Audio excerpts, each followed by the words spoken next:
First, tell me a little bit about your book. We don't find it here in libraries. Probably we'll order it on Amazon.com. Apparently you can't order on Amazon.com. Apparently you can't actually get the book shipped to Romania anywhere. So Yeah. I probably should have brought copies with me. Yes.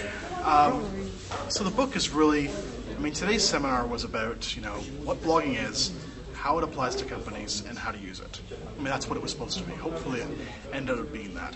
And really the book is the same thing, just way more in depth.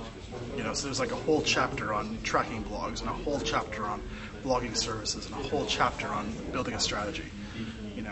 So in a lot of ways, this was like a mini view of the book. And that's really my passion, is helping companies. Because why to blog is an easy answer. Because it's so damn cheap and it's so damn easy. Why the hell aren't you blogging? Excuse my French. It's so easy that the why question is a no-brainer, right? It's an easy one to answer.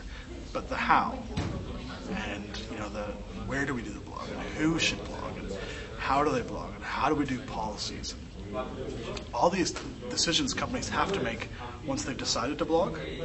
That's what the book's all about. Okay.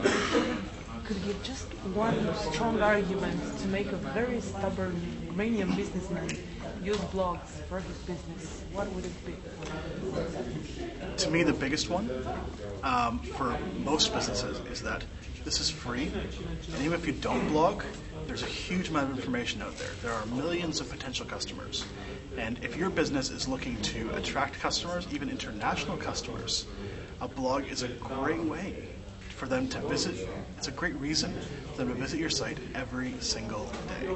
And the more they visit, the more they want to buy.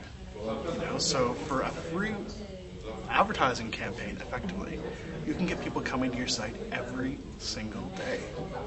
And for most companies, again, that's an easy decision to make. It costs me nothing, and I can get people there every day. Oh, why not, right? Just try it. Yeah, just try it. It's so low cost. I do think companies need to be strategic about this and need to really plan this, not just kind of try it and see if it works and be silly about it. But the truth is that this is so low cost and so easy that companies should at least seriously consider it. Okay. Can you give me an example of a certain company that reached an impressive growth after using blog marketing?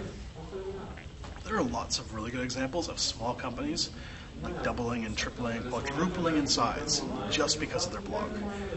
The one I use today, and it's a fairly famous one, but it's still a really good example, is this tailor in England. His name was Thomas Mahon, and he was the youngest tailor in London, the youngest kind of custom suit tailor in London. And so he didn't get a lot of customers, but he started blogging, and his technique was to share all the secrets of tailoring, all the little things that nobody wanted to tell you, like that you could buy an off-the-shelf suit, bring it to a tailor, and for $500 have a suit that's almost as good as one that would cost you $5,000 or $10,000. And he shared all kinds of these secrets: how to pick fabric, what kind of fit to do, how many pockets you should have for different events. Just the silly things that nobody teaches us about suits. He taught the world. And the result was that he opened a new office in London, a new one in New York, and a new one in San Francisco. His business more than quadrupled in just a year. Is there any chance that using a blog on your site can make it actually worse? Yeah, bad writers aren't going to attract audiences, so lots of companies have made mistakes with blogging. And normally the mistake isn't so much bad writing. Bad writing will just make a site boring. Most sites are boring already. Most company websites are just like a brochure, right? About us, about our product, about our team, contact us. 5, 10-page websites. So most company websites are actually very boring already, So it would be hard to make them worse. You could do it with some talent, but it really would be hard to make them more boring. But lots of companies make mistakes when they start blogging, and normally it's because they don't understand that this is a new medium, and so there are some new rules and some new expectations. There's a new kind of little culture going on, and that's not to scare anyone, but it just means that you need to respect that, and say, okay, if we're going to start blogging, who's our audience? How do they want to be communicated with? What kind of voice do they want to be communicated in? How often do they want us to post? What do they want us to... I mean, it's really just about considering your customers as people and writing what they really want. And that's just, I mean, standard PR strategy, but it's applied to customers as people. And so you produce content every day that your customers actually want. And that's really it. Yeah. What is the most important thing? What you write about, how you write about it, or who writes the blog? I would say they're all pretty important, actually. What's more important? How you write it, what you write about, or who writes it? I think almost anyone in a company can write the blog.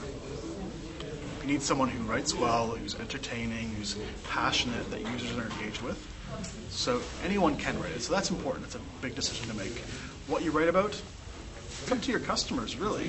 I mean, some customers will want you to create a blog that's purely a resource, something they can look to as something educational for them that provides them value. Some will want, news on your company. Some will want the inside story on what life at the company is really like.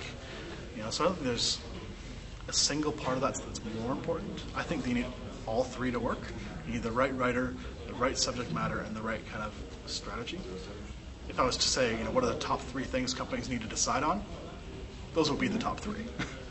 After today's conference, what's your impression about the Romanian blogosphere and its potential? I'm incredibly impressed. I mean, I'm North American, and so that means that I'm ignorant about Romania. I was. I mean, I'd never come here. I'd never thought of traveling to Romania.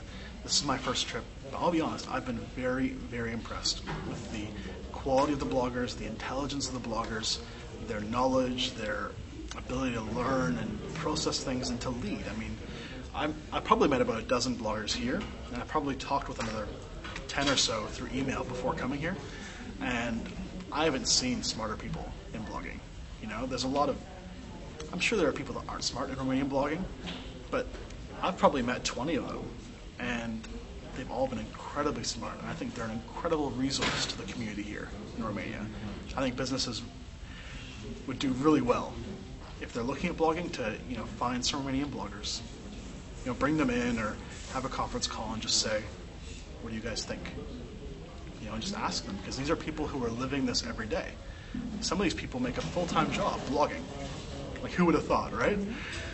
So I think that if businesses can get in touch with these guys, there's huge potential for some really exciting things. What is your favorite blog? Besides mine, right? Besides yours, of course. What's my favorite blog? The one you read most of. Well, I get... there's a blog for some comic strips that I like a lot. My favorite blog? That's a very good question. What one do I always read? Yes, you open the first in the morning. Well, the first thing I open in the morning is looking for people to link to me. So that's probably the wrong question. Well, my top three blogs are problogger.net, which is a blog. It's dedicated to people who are trying to become professional bloggers, that they get paid for blogging. But it's got a lot of great tips for anyone trying to succeed in blogging, how to get more traffic, how to get more comments, how to engage your readers more, like just really fantastic tips for anyone. Company, professional blogger, regular blogger, whatever, right? So I read that one every day, even though he's one of my friends, a very good friend, but every day, really good quality content.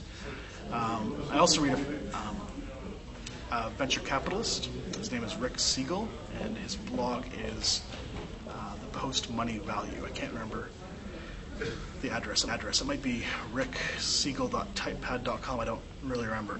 But he talks about, it's like he talks to entrepreneurs and young companies about how to really succeed. Because he's, because he's a venture capitalist, he's helped lead like 30 companies. And he's seen what works and what doesn't work. And so his advice is really timely. I mean, it's really fantastic advice because he's been there. And it's, those are probably my top two, because I feel like I get information on my blog and how to make it better, and information on my business and how to make it better. And those are two really good ways to start the day.